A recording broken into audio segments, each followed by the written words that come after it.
ആദ്യമായിട്ട് പറയട്ടെ, ജോയിലിന്റെ മാർക്കിനെ പറഞ്ഞ് ആരംഭിക്കാം. 97.2% ആണ് ജോയിൽ നേടിയ മാർക്ക്. മെയിൻ ആയിട്ട് സൈലത്തിന്റെ കയ്യിൽ നിന്ന് കിട്ടുന്ന മെറ്റീരിയൽസ് വളരെ യൂസ്ഫുൾ ആയിരുന്നു. ഇമ്പോർട്ടൻറ്റ് ക്വസ്റ്റ്യൻസ് ആണെങ്കിലും നമുക്ക് നോട്ട് ചെയ്ത് വെക്കാൻ പറ്റും, സൊല്യൂഷൻസ് ഉൾപ്പെടെ തരുന്നു. എൻ്റെ എക്സ്പീരിയൻസ് എന്ന് പറഞ്ഞാൽ കറക്റ്റ് ടൈമായിരുന്നു. ഞാൻ 3 hours പേപ്പർ എഴുതി കഴിഞ്ഞു, എൻ്റെ ഇത് പേപ്പർ വാങ്ങിച്ചുകൊണ്ട് പോയി. എനിക്ക് ശരിക്കും പറഞ്ഞാൽ റീചെക്കിങ്ങിന് ടൈം കിട്ടിയില്ല. പക്ഷേ എന്നോട് എൻ്റെ ടീച്ചേഴ്സ് എല്ലാം എന്നോട് പറഞ്ഞത് എല്ലാ ക്വസ്റ്റ്യൻസും അറ്റംപ്റ്റ് ചെയ്യണം. സൈലത്തിലൊക്കെ പഠിച്ചു കഴിഞ്ഞാൽ നമുക്ക് ആ കിട്ടുന്ന ഒരു സബ്ജക്റ്റിൽ കിട്ടുന്ന ബേസ് ഉണ്ടല്ലോ, അത് നമ്മളെ ഡെഫിനറ്റ്ലി ഈ മാത്സ് എക്സാം, ഈ SAT hello, class 12 CBSE board exam result publish ചെയ്ത് കഴിഞ്ഞിരിക്കുകയാണ്. എല്ലാവർക്കും അറിയാമായിരിക്കും, ക്ലാസ് 12 CBSE ബോർഡ് എക്സാമിനകത്ത് മാർക്ക് നേടുക എന്ന് പറയുന്നത് അത്രമേൽ എളുപ്പമല്ല. പ്രത്യേകിച്ച് ഫിസിക്സിൽ എല്ലാം തന്നെ ഇന്ത്യ അപ്പാടെ തന്നെ ചർച്ച ചെയ്ത വിഷയമാണ് ഫിസിക്സിന്റെ ഡിഫിക്കൽട്ട് ലെവൽ. ഇപ്പോൾ നമ്മുടെ ഫുള്ള് ജോയിലാണ്, സൈലത്തിന്റെ അഗ്നി സ്റ്റുഡന്റ് ആണ്. എങ്ങനെയാണ് ജോയിൽ ഇക്കഴിഞ്ഞ class 12 CBSE board exam crack ചെയ്ത് എത്ര ഗംഭീരമായിട്ടാണ് മാർക്ക് നേടിയത്? ആദ്യമായിട്ട് പറയട്ടെ, ജോയിലിന്റെ മാർക്കിനെ പറഞ്ഞ് ആരംഭിക്കാം. 97.2% ആണ് ജോയിൽ നേടിയ മാർക്ക്. അതായത് 486 മാർക്കാണ് 500 നേടിയത്. ഒരിക്കലും ഒരു ഈസിയായ മാർക്കല്ലാന്ന് ഈ കാണുന്ന വീഡിയോ കാണുന്ന എല്ലാം നമുക്ക് അറിയാം. സോ ജോയിലിന്റെ പ്ലാൻ എങ്ങനെയായിരുന്നു, ജോയിൽ എങ്ങനെയാണ് കൃത്യമായിട്ട് ഈ കാണുന്ന മാർക്കിലേക്ക് എത്തിയത് നമുക്ക് വളരെ വിശദമായിട്ട് പരിശോധിക്കാം. സോ ജോയിൽ പറയും മോനെ, മോനപ്പോൾ എവിടെ നിന്ന് വരുന്നു, എങ്ങനെയൊക്കെയാണ് കാര്യങ്ങൾ, മോൻ്റെ എല്ലാ ഡീറ്റെയിൽസും പറയും. ഞാൻ കോട്ടയം ജില്ലയിലെ ഒരു സ്മോൾ വില്ലേജ് മുട്ടിയറ എന്ന് പറയുന്ന സ്ഥലത്തു നിന്നാണ് വരുന്നത്. ഞാൻ ചാവറ പബ്ലിക് സ്കൂൾ പാലയിലാണ് പഠിക്കുന്നത്. ഞാൻ 8ാം ക്ലാസ് വരെ പുറത്തായിരുന്നു. ഇപ്പോൾ അത് കഴിഞ്ഞ് ഞാൻ ചാവറയിൽ ജോയിൻ ചെയ്തു. ഇപ്പോൾ ചാവറയിൽ പഠിക്കുന്നു, പാസ് ഔട്ടായി. ഹാപ്പി ഈ നിമിഷം? യെസ്. കാരണം ഇപ്പോൾ ഈ കാണുന്ന എല്ലാ എക്സാംസിലും ഏറ്റവും ഗംഭീരമായ മാർക്ക് നേടാൻ സാധിച്ചു. ഫിസിക്സൊക്കെ തന്നെ ഇത്ര മാർക്ക് നേടി. സോ എങ്ങനെയാണ് ഈ കാണുന്ന ഒരു പ്ലാനിലേക്ക് മോൻ എത്തിയിട്ടുണ്ടായിരുന്നത്? ഞാൻ എൻ്റെ മെയിൻ കീ എന്ന് പറയുന്നത് കൺസിസ്റ്റൻസിയാണ്. ഞാൻ എല്ലാ ദിവസവും എന്നെ കൊണ്ട് പറ്റുന്നതെല്ലാം അന്നത്തെ ദിവസം തന്നെ കവർ ചെയ്ത് തീർക്കാൻ ഞാൻ നോക്കുമായിരുന്നു. പിന്നെ ഡൗട്ട്സ് എല്ലാം ക്ലിയർ ചെയ്യുക അതായിരുന്നു മെയിനായിട്ടുള്ളത്. സൈലം എന്നെ മെയിനായിട്ട് ശരിക്കും പറഞ്ഞാൽ എൻഡ് ഗെയിം അവസാനം ആണ് എനിക്ക് ശരിക്കും കോൺഫിഡൻസിന് വേണ്ടിയാണ്. ഞാൻ എൻ്റെ കണ്ടന്റ് എല്ലാം പഠിച്ചു കഴിഞ്ഞിട്ടും ഈ എക്സാമിനെ പറ്റി ഒരു ഭീതി ഉള്ളത് കൊണ്ട് ലാസ്റ്റ് മിനിറ്റ് മോൻ ഇപ്പോൾ DPPയും അതുപോലെ ക്വസ്റ്റ്യൻസും എങ്ങനെയൊക്കെയാണ് അത് സോർട്ട് ചെയ്ത് പഠിച്ചിരുന്നത്? സൈലത്തിന് ഒരു ചാപ്റ്റർ ഞാൻ പഠിച്ചു കഴിഞ്ഞ് കഴിയുമ്പോൾ ഞാൻ മെയിനായിട്ട് ഫസ്റ്റ് ചെയ്തുകൊണ്ടിരുന്ന ഒരു ക്വിക്ക് റിവിഷൻ. അതിന് എനിക്ക് മെയിനായിട്ട് ഞാൻ സൈലത്തിന്റെ ക്ലാസ് ഞാൻ അന്നന്ന് കാണുമായിരുന്നെങ്കിലും എനിക്ക് PPT ലാസ്റ്റ് റിവിഷന് ഞാൻ യൂസ് ചെയ്തുകൊണ്ടിരുന്നത്. അത് കഴിയുമ്പോൾ പിന്നെ സെക്ഷൻ ബൈ സെക്ഷൻ ഞാൻ ക്വസ്റ്റ്യൻസ് ചെയ്യും. അതായിരുന്നു എനിക്ക് മെയിനായിട്ട് സൈലത്തിന്റെ കയ്യിൽ നിന്ന് കിട്ടുന്ന മെറ്റീരിയൽസ് വളരെ യൂസ്ഫുൾ ആയിരുന്നു. ഇമ്പോർട്ടൻറ്റ് ക്വസ്റ്റ്യൻസ് ആണെങ്കിലും നമുക്ക് നോട്ട് ചെയ്ത് വെക്കാൻ പറ്റും, സൊല്യൂഷൻസ് ഉൾപ്പെടെ തരുന്നു. ഇപ്പോൾ എക്സാമിന് പോകുന്ന 5 മിനിറ്റ് മുന്നേ ആണെങ്കിലും ആ ഒരു നോട്ട്സും കാര്യങ്ങളൊക്കെ വളരെയധികം യൂസ്ഫുൾ ആയിരുന്നു. പിന്നെ ഇൻസ്റ്റാലേൺ എന്നും പറഞ്ഞ് ഉള്ള ഒരു ഡോക്യുമെന്റ് ഉണ്ട്, അത് എനിക്ക് വളരെ യൂസ്ഫുൾ ആയിട്ട് തോന്നി. അതായത് വളരെ ചുരുങ്ങിയ സമയം കൊണ്ട് നമുക്ക് എല്ലാ ടോപ്പിക്കും പഠിക്കാൻ വേണ്ടി സാധിക്കുമായിരുന്നു ഇൻസ്റ്റാലേൺ. കാരണം ഈ NCERT ടെക്സ്റ്റ് ബുക്ക് എന്ന് പറയുന്നത് വാസ്റ്റ് ആണല്ലോ, നമുക്ക് എല്ലാം തന്നെ ലാസ്റ്റ് മിനിറ്റ് കവർ ചെയ്യാന്ന് പറയുന്നത് പ്രാക്ടിക്കലി ഇമ്പോസിബിൾ ആണ്. അപ്പോൾ ഈ സിംഗിൾ പേജ് 2 പേജ് ഡോക്യുമെന്റ്സിൽ നമുക്ക് ഇതെല്ലാം അവൈലബിൾ ആക്കി തരുന്നത് എനിക്ക് വളരെ യൂസ്ഫുൾ ആയിട്ട് തോന്നിയത്. ഈ കാണുന്ന വീഡിയോ കാണുന്ന എല്ലാവരും തന്നെ ഏറ്റവും അധികം കേൾക്കാൻ വേണ്ടി ആഗ്രഹിക്കുന്ന ഒരു കാര്യമാണ്, ഫിസിക്സിനകത്ത് എങ്ങനെ ഇത്ര മാർക്ക് നേടി. 97 എന്ന് പറയുന്നത് ഒരിക്കലും ഈസിയായ മാർക്കല്ലാന്ന് എനിക്ക് പറയാൻ മോനറിയാം. ഈ കാണുന്ന വീഡിയോ എല്ലാവർക്കും അറിയാവുന്ന കാര്യമാണ്. ഫിസിക്സിനകത്ത് 97 മാർക്ക് നേടാം എന്ന് പറഞ്ഞ ഈസിയല്ല, പ്രത്യേകിച്ച് 2025 ബോർഡ് എക്സാമിനകത്ത്. സോ മോൻ എങ്ങനെയാണ് ഈ കാണുന്ന ഒരു മാജിക്കൽ സ്കോറിലേക്ക് എത്തിയത്? ശരിക്കും പറഞ്ഞാൽ ഫിസിക്സ് എനിക്ക് ഫസ്റ്റ് എക്സാം തന്നെ ഫിസിക്സ് വന്നത് വളരെ യൂസ്ഫുൾ ആയിട്ട് എനിക്ക് തോന്നി. കാരണം സ്കൂളിൽ ഞങ്ങൾക്ക് അപ്പം അത്രയും എക്സ്ട്രാ ഗ്യാപ്പ് തന്നു പഠിക്കാനായിട്ട്. എനിക്ക് ബാക്കി സബ്ജക്ട്സിലുള്ള അത്രയും കോൺഫിഡൻസ് ഫിസിക്സിൽ ഇല്ലാത്തതുകൊണ്ട് ഞാൻ ശരിക്കും പറഞ്ഞാൽ അവധി മാക്സിമം ഞാൻ യൂട്ടിലൈസ് ചെയ്തായിരുന്നു. മോനിപ്പോൾ അവസാന നിമിഷം ഇപ്പോൾ ഒരുപാട് ഷെഡ്യൂൾ ഉണ്ടായിരുന്നു. മോൻ ലാസ്റ്റ് മിനിറ്റ് എത്ര ദിവസമാണ് ഫിസിക്സിന് വേണ്ടി സോളിന് ഡിവോട്ട് ചെയ്തിട്ടുണ്ടായിരുന്നു? മൊത്തം എത്ര ദിവസം മോൻ കംപ്ലീറ്റ് ഡിവോട്ട് ചെയ്തു ഫിസിക്സിന് വേണ്ടി? ഞാൻ ലാസ്റ്റ് 11 days, പിന്നെ മോഡൽ എക്സാമിന് തന്ന ഞങ്ങൾക്ക് ഒരു 6 to 7 days ബ്രേക്ക് ഉണ്ടായിരുന്നു. അത് രണ്ടും കൂടി കമ്പൈൻ ചെയ്താണ് ഞാൻ പഠിച്ചത്. സെക്കൻഡ് മോഡലിന് ഞാൻ കൂടുതൽ എനിക്ക് ഡിഫിക്കൽട്ടി ഉള്ള ചാപ്റ്റേഴ്സിന് ഫോക്കസ് കൊടുത്തിട്ട് പിന്നെ എനിക്ക് ലാസ്റ്റ് 11 days എനിക്ക് കിട്ടി എക്സാമിന് മുന്നേ. ആ സമയത്ത് chapter by chapter revision class attend ചെയ്ത് ഇമ്പോർട്ടൻറ്റ് ക്വസ്റ്റ്യൻസ് ശരിക്കും പറഞ്ഞാൽ 14 ചാപ്റ്റർ ആണ് എൻ്റെ ഓർമ്മ ശരിയാണെങ്കിൽ ഫിസിക്സിനുള്ളത്. അപ്പോൾ അത് 11 daysനുള്ളിൽ ചെറിയ പാഠങ്ങളെല്ലാം തീർത്ത് വിട്ട് മെയിൻ ആയിട്ടുള്ള പാഠങ്ങൾക്ക് ഫുൾ 1 day തന്നെ കൊടുത്ത് ക്വസ്റ്റ്യൻസ് ആണ് maximum number of questions practice ചെയ്യുക. ലാസ്റ്റ് 2 to 3 years ഫിസിക്സിന് മാത്രമേ ഉള്ളൂ കേട്ടോ, അത്രയും ടൈം ഞാൻ സ്പെൻഡ് ചെയ്തായിരുന്നു ഫിസിക്സിന്. അതുകൊണ്ട് തന്നെ പേപ്പർ എഴുതിയപ്പം എൻ്റെ എക്സ്പീരിയൻസ് എന്ന് പറഞ്ഞാൽ കറക്റ്റ് ടൈമായിരുന്നു. ഞാൻ 3 hours പേപ്പർ എഴുതി കഴിഞ്ഞു, എൻ്റെ ഇത് പേപ്പർ വാങ്ങിച്ചുകൊണ്ട് പോയി. എനിക്ക് ശരിക്കും പറഞ്ഞാൽ റീചെക്കിങ്ങിന് ടൈം കിട്ടിയില്ല. പക്ഷേ എന്നോട് എൻ്റെ ടീച്ചേഴ്സ് എല്ലാം എന്നോട് പറഞ്ഞത് എല്ലാ ക്വസ്റ്റ്യൻസും അറ്റംപ്റ്റ് ചെയ്യണം. അത് ഞാൻ എല്ലാം അറ്റംപ്റ്റ് ചെയ്യുന്നുണ്ടായിരുന്നു. 1-2 ക്വസ്റ്റ്യൻസ് എനിക്ക് ഫുൾ കംപ്ലീഷനിലേക്ക് എത്തിക്കാൻ പറ്റിയിട്ടില്ല. പക്ഷേ എനിക്ക് തോന്നുന്നത് ചെക്കിങ്ങിന്റെ ടൈമിൽ അതിനനുസരിച്ച് മാർക്ക് കൊടുത്തിട്ടുണ്ട്. Very happy. ഈ നിമിഷം എനിക്ക് പറയാനുള്ള ശൈലത്തിന്റെ അവസാന നിമിഷ പ്ലാനും ഇത് തന്നെയായിരുന്നു. ലാസ്റ്റ് 10 days നമ്മൾ കംപ്ലീറ്റ്ലി ഫിസിക്സിന് വേണ്ടി മാറ്റി വെച്ചിരിക്കുന്നു. ഫിസിക്സിന്റെ MCQസും കേസ് സ്റ്റഡിയും അസൈൻമെന്റ് ടെസ്റ്റും എല്ലാം തന്നെയുള്ള ലൈവുകൾ നിങ്ങൾക്ക് ഇപ്പോഴും കാണാൻ വേണ്ടി സാധിക്കും. സോ സൈലത്തിന്റെ പ്ലാൻ തന്നെയാണ് മോൻ ഫോക്കസ് ചെയ്യുന്ന അറിയുന്നത്. ഒരുപാട് ഹാപ്പിയാണ് എൻ്റെ ഈ നിമിഷം. ഇനി നമുക്കറിയാം മാത്സ് എന്ന് പറഞ്ഞ വിഷയം ഒരുപാട് ഡിഫിക്കൽട്ടാണ്. ബിക്കോസ് ഒരുപാട് ക്വസ്റ്റ്യൻസ് ഉണ്ട്, കാൽക്കുലസ് ഉണ്ട്. നമുക്ക് കാൽക്കുലസ് ഒക്കെ തന്നെ ഒരുപാട് പിൻഡയറക്ഷൻ തന്നെ ചെയ്യുമ്പോൾ എത്ര ദിവസം ഉണ്ട് നമുക്ക് ഊഹിക്കാവുന്നതാണ്. സോ മോൻ എങ്ങനെയാണ് മാത്സ് എന്നുള്ളൊരു വലിയ വിഷയത്തിനെ വളരെ കൂളായിട്ട് നേടിയെടുത്തത് വെച്ച്? ഫസ്റ്റ് ഓഫ് ഓൾ എത്ര മാർക്ക് ഉണ്ടായിരുന്നു മാത്സിന്? മാത്സിൽ 96 ഉണ്ടായിരുന്നു. മാത്സ് ശരിക്കും പറഞ്ഞാൽ പൊതുവെ എൻ്റെ ഒരു ഏറ്റവും വീക്ക് ആയിട്ടുള്ള സബ്ജക്റ്റ് ആണ് എൻ്റെ മാത്സ്. അപ്പോൾ അതുകൊണ്ട് തന്നെ ഞാൻ അതിന് ടൈം സ്പെൻഡ് ചെയ്തിട്ടുണ്ടായിരുന്നു നല്ലോണം. എനിക്ക് സ്കൂളിൽ നിന്ന് നല്ല സപ്പോർട്ട് ഉണ്ടായിരുന്നു. ഫസ്റ്റ് ഓഫ് ഓൾ എൻ്റെ ടീച്ചർ നല്ല കോൺഫിഡൻ്റ് ആയിട്ടുള്ളൊരു ടീച്ചറായിരുന്നു. അതുപോലെ അപ്പോൾ എനിക്ക് അതുപോലത്തെ കോൺഫിഡൻസ് ഉള്ള ഒരു ടീച്ചറിനെ തന്നെയായിരുന്നു എനിക്ക് സൈലത്തിലും വേണ്ടിരുന്നത്. സാറായിരുന്നു മെയിൻ ആയിട്ടുള്ള ഒരു ഡിഫിക്കൽട്ട് ആയിട്ടുള്ള ചാപ്റ്റേഴ്സ് എല്ലാം സാറിൻ്റെ ഹെൽപ്പ് എടുത്ത് തന്നെയാണ് ഞാൻ ക്ലിയർ ചെയ്തത്.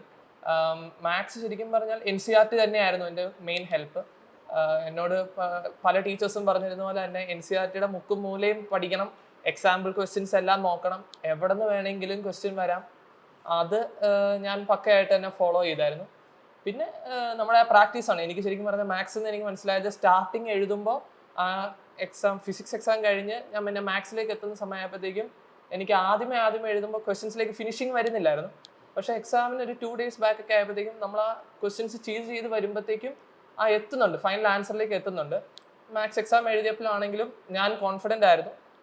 പക്ഷേ എനിക്ക് മനസ്സിലാക്കിയെടുത്തോളം ഞാൻ വീട്ടിൽ വന്ന് ചെക്കിങ് ചെയ്തതോടെ എനിക്ക് മനസ്സിലായത് കെയർലെസ് മിസ്റ്റേക്സ് ആയിരുന്നു എൻ്റെ ആ ഒരു 96ലേക്ക് എത്തിച്ചത്. പക്ഷേ ഞാൻ റിസൾട്ട് വരുന്നവരെ അതിനെപ്പറ്റി അത്യാവശ്യം ടെൻഷൻ ആയിരുന്നു. പക്ഷേ very happy with that marks. Okay, ഇനിയിപ്പോൾ നമുക്ക് ഒരു വിഷയം ബാക്കിയുണ്ട്. മെയിനായിട്ട് അത് കെമിസ്ട്രിയാണ്. കെമിസ്ട്രിക്കകത്ത് നമുക്ക് എന്താണ് 10th 11th എല്ലാം കമ്പയർ ചെയ്യുമ്പോൾ ഒരുപാട് പഠിക്കാനുള്ള വിഷയമാണ് ഇത്തവണത്തെ +2 കെമിസ്ട്രി. കാരണം ഓർഗാനിക്കിനകത്ത് നമുക്ക് എന്താണ് 5 പാഠത്തോളം നമുക്ക് എന്താണ് ഓർഗാനിക്കിൽ ഒരുപാട് പഠിക്കാനുള്ള വർഷം. സോ എങ്ങനെയായിരുന്നു മോൻ ഓർഗാനിക്കും അതുപോലെ തന്നെ കെമിസ്ട്രി എന്നൊരു വിഷയം വളരെ കൂളായി നേടിയെടുത്ത്? അതുപോലെ തന്നെ മോൻ്റെ മാർക്ക് എത്രയായിരുന്നു കെമിസ്ട്രിക്കകത്ത്? കെമിസ്ട്രി ഞാൻ പൊതുവെ എനിക്ക് അത്യാവശ്യം കോൺഫിഡൻസ് ഉള്ള ഒരു സബ്ജക്റ്റ് ആയിരുന്നു കെമിസ്ട്രി. ഞാൻ എക്സാം എഴുതിയപ്പോഴും I was very happy with my performance that day. പക്ഷേ ഞാൻ അത്യാവശ്യം ചെയ്തത് മോസ്റ്റ്ലി NCERT ക്വസ്റ്റ്യൻസ് തന്നെയാണ് ടീച്ചേഴ്സ് പറഞ്ഞ പോലെ.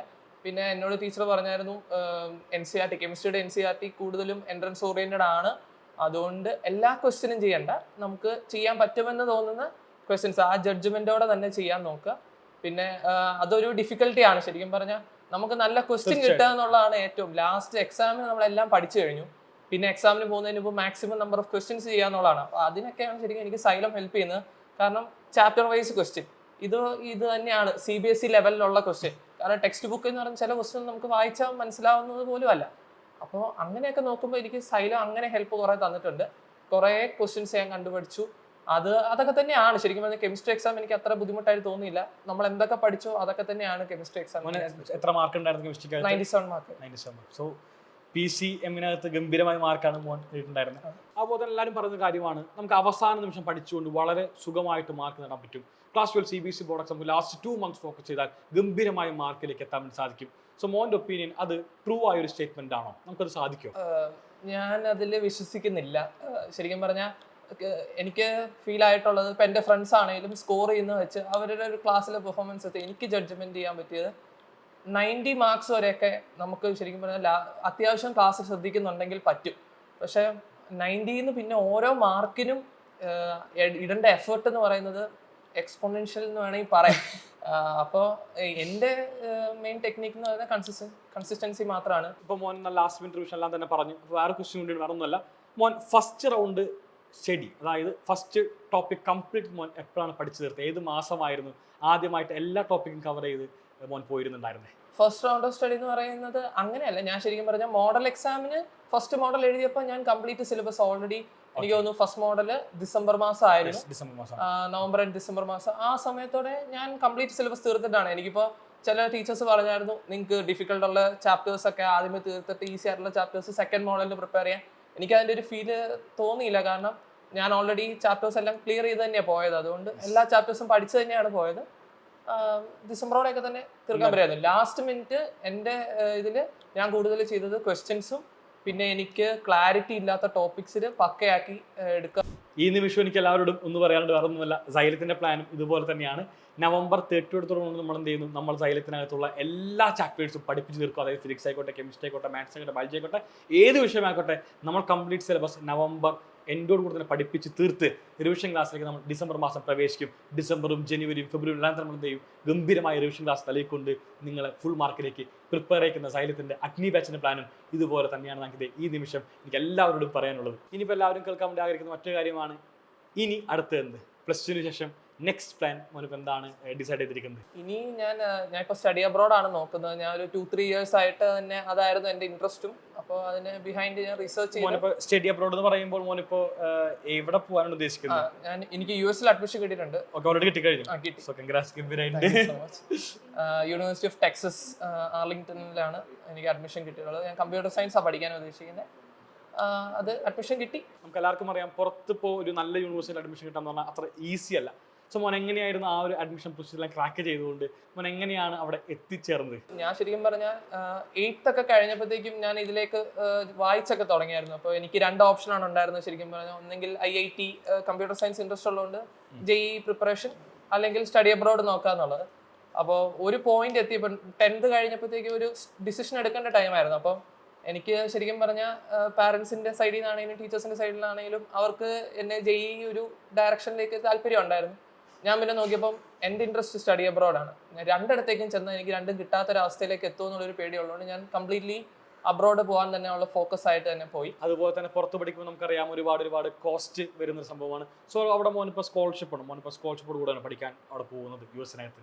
സ്കോളർഷിപ്പ് നേടാൻ പറ്റും. 2 തരം സ്കോളർഷിപ്പ് ഉള്ളത്. നീഡ് ബേസ്ഡ് ഉണ്ട്, നീഡ് ബ്ലൈൻഡ് ഉണ്ട്. പിന്നെ മെറിറ്റ് ബേസ്ഡ് സ്കോളർഷിപ്പ് ഉണ്ട്. ഈ നീഡ് എന്ന് പറയുന്നത് നമ്മുടെ ഫൈനാൻഷ്യൽ സിറ്റുവേഷൻ അനുസരിച്ച് അവർ പൈസ തരും. അത് നീഡ് ബ്ലൈൻഡ് യൂണിവേഴ്സിറ്റികൾ വളരെ കുറച്ചേ ഉണ്ടാവുള്ളൂ. അത് ടോപ്പ് ലെവൽ യൂണിവേഴ്സിറ്റികളായിരിക്കും. അവർ നമ്മുടെ ഫൈനാൻഷ്യൽ സിറ്റുവേഷൻ ഒരിക്കലും അവരുടെ അഡ്മിഷൻ ക്രൈറ്റീരിയയിൽ ഇൻക്ലൂഡ് ചെയ്യത്തില്ല. അതേസമയം നീഡ് ബേസ്ഡ് എന്ന് പറയുമ്പോൾ നമ്മുടെ ഫൈനാൻഷ്യൽ കണ്ടീഷൻ ഇൻക്ലൂഡ് ചെയ്യും. നമുക്ക് ഫണ്ട് ഉണ്ടെങ്കിൽ മാത്രമേ അതൊരു അഡ്മിഷൻ ഒരു ക്രൈറ്റീരിയ ആയിട്ട് അവർ കൺസിഡർ ചെയ്യും. മെറിറ്റ് ബേസ്ഡ് എന്ന് പറയുന്നത് മാർക്കാണ്. മെയിനായിട്ട് അവിടെ നടക്കുന്ന എക്സാം എന്ന് പറയുന്നത് SAT എന്ന് പറഞ്ഞൊരു എക്സാമാണ്. ACT എന്ന് പറഞ്ഞൊരു എക്സാമും ഉണ്ട്. പക്ഷേ അത് ACT സയൻസ് ആൻഡ് മാത്സ് ആണ് plus English. SAT maths and English മാത്രമേ ഉള്ളൂ. സോ ഈ എക്സാമിന് ഇപ്പോൾ മോൻ പറഞ്ഞ എക്സാം ഉണ്ട് ഇങ്ങനെ. അപ്പോൾ ആ കാണുന്ന എക്സാമിൻ്റെ സിലബസ് നമുക്ക് 12th സിലബസുമായിട്ട് ഇംഗ്ലീഷ് ആണോ? നമുക്ക് ഏതെല്ലാം വിഷയമാണോ പഠിക്കാൻ വേണ്ടിയുള്ളത്? മോസ്റ്റ്ലി അങ്ങനെയായിരുന്നു. സിലബസ് സെയിം ആണെങ്കിൽ ക്വസ്റ്റ്യൻ പാറ്റേൺ വേറെയാണ്. എല്ലാം തന്നെ MCQ ആണ്. അപ്പോൾ മാത്സ് പൊതുവെ എൻ്റെ ഒരു അഭിപ്രായത്തിൽ CBSE അത്യാവശ്യം പഠിച്ചെടുക്കുന്നവർക്ക് എല്ലാവർക്കും തന്നെ മാത്സ് നല്ല മാർക്ക് സ്കോർ ചെയ്യാൻ പറ്റും. സൈലം ക്ലാസ് നമുക്ക് ഇതിന് ഹെൽപ്ഫുൾ ആയിരുന്നു. കാരണം ഇപ്പോൾ മാത്സ് എല്ലാം തന്നെ വരുന്നുണ്ട്. സോ നമുക്ക് ഈ കാണുന്ന ക്ലാസ്സുകളൊക്കെ തന്നെ ഹെൽപ്ഫുൾ ആയിരുന്നു ഈ എക്സാമിന് വേണ്ടി. അതെ, ഡെഫിനറ്റ്ലി. സൈലം ശരിക്കും പറഞ്ഞാൽ നമുക്ക് ആ ഒരു ഫൗണ്ടേഷൻ ബേസ്ഡ് ക്വസ്റ്റ്യൻസ് ആണ് അവർ ചോദിക്കുന്നത്. നമുക്ക് അത്രയും ഡീപ്പ് ലെവൽ CBSE ചോദിക്കുന്ന പോലത്തെ ക്വസ്റ്റ്യൻസ് അല്ല. അപ്പോൾ സൈലത്തിലൊക്കെ പഠിച്ചു കഴിഞ്ഞാൽ നമുക്ക് ആ കിട്ടുന്ന ഒരു സബ്ജക്റ്റിൽ കിട്ടുന്ന ബേസ് ഉണ്ടല്ലോ, അത് നമ്മളെ ഡെഫിനറ്റ്ലി ഈ മാത്സ് എക്സാം ഈ SAT ഹെൽപ്പ് ചെയ്യും. സോ എന്തായാലും ഫ്യൂച്ചറെല്ലാം തന്നെ ഏറ്റവും ഗംഭീരമായിട്ട് മാറട്ടെ. ഇപ്പോൾ US എല്ലാം പോയിട്ട് ഏറ്റവും ബെസ്റ്റ് ടെക്കി ആയിട്ട് വരട്ടെന്ന് ആശംസിക്കുന്നു, ആത്മാർത്ഥമായിട്ട് ആഗ്രഹിക്കുന്നു, ആശംസിക്കുന്നു. സോ നമ്മളെന്തായാലും ഫ്യൂച്ചറിൽ കണ്ടുപിട്ടില്ലേ? തീർച്ചയായിട്ടും. അവസാനമായിട്ട് നിങ്ങൾ ജൂനിയേഴ്സാണ് കാണുന്ന വീഡിയോ കാണുന്നത്, ജൂനിയേഴ്സിനോട് എന്താണ് പറയാൻ വേണ്ടിയുള്ളത്? ഇപ്പോൾ നിങ്ങൾ 10th കഴിഞ്ഞവരാണെങ്കിൽ 11th ഒരിക്കലും ഒരു കളിയായിട്ട് കരുതരുത്. ശരിക്കും പറഞ്ഞാൽ അത്യാവശ്യം കൺസിസ്റ്റന്റ് ആയിട്ട് പോവുകയാണെങ്കിൽ 12th ആ ഭാരം തോന്നിക്കത്തില്ല. കാരണം നിങ്ങൾക്ക് 10th വരുന്ന സിലബസ് എന്ന് പറയുന്നത് ചെറുതാണ്. 11th പെട്ടെന്ന് ആ ഒരു വലിയ സിലബസ് വരുമ്പോൾ 11th അത് യൂസ്ഡ് ആയി കഴിഞ്ഞ് കഴിഞ്ഞാൽ 12th നിങ്ങൾക്ക് വളരെ എളുപ്പമായിരിക്കും. പിന്നെ ഉള്ളത് കൺസിസ്റ്റന്റ് ആയിരിക്കുക. ടീച്ചേഴ്സ് നിങ്ങളുടെ സ്കൂളിൽ പറയുന്നത് അറ്റ്ലീസ്റ്റ് നിങ്ങൾ അത് കവർ ചെയ്ത് പോവുക.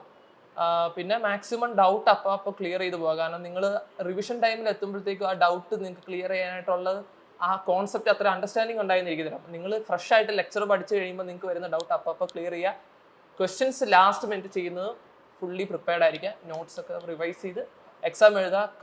കാമായിട്ട് എക്സാം എഴുതുക. ഞാൻ എക്സാം ഹോളിലൊക്കെ എഴുതുമ്പോൾ ഈ ബോധം പോകുന്നവരൊക്കെ ഉള്ള കേസുകൾ എൻ്റെ എക്സാം സെൻറ്ററിൽ ഉണ്ടായിട്ടുണ്ട്. അതൊന്നും ഉണ്ടാവാതെ ഞാൻ എക്സാം കൂളായിട്ട് പോയി എഴുതുക. അധികം ടെൻഷനൊന്നും അടിക്കല്ല്. എന്നാലേ എക്സാമിന് ആ ഒരു എഴുതുന്ന രീതിയിൽ ഒരു ഇതായിട്ട് വരുള്ളൂ. റിസൾട്ടിന് മാർക്ക് നിങ്ങൾക്ക് വന്നോളൂ. അതൊന്നും ടെൻഷൻ അടിക്കുന്ന കാര്യമല്ല. എക്സാം പ്രോപ്പറായിട്ട് എഴുതാനായിട്ട് ഓൾ ദ ബെസ്റ്റ്. സോ എല്ലാവരും എക്സാം എല്ലാം വളരെ കൂളായിട്ട് എഴുതാം, തകർത്ത് പഠിക്കുക, ഗംഭീരമാക്കി മാറ്റാൻ ഫ്യൂച്ചറിന് ആശംസിച്ചുകൊണ്ട് വൈൻഡപ്പ് ചെയ്യാം നമുക്ക്. So guys, bye bye, signing off.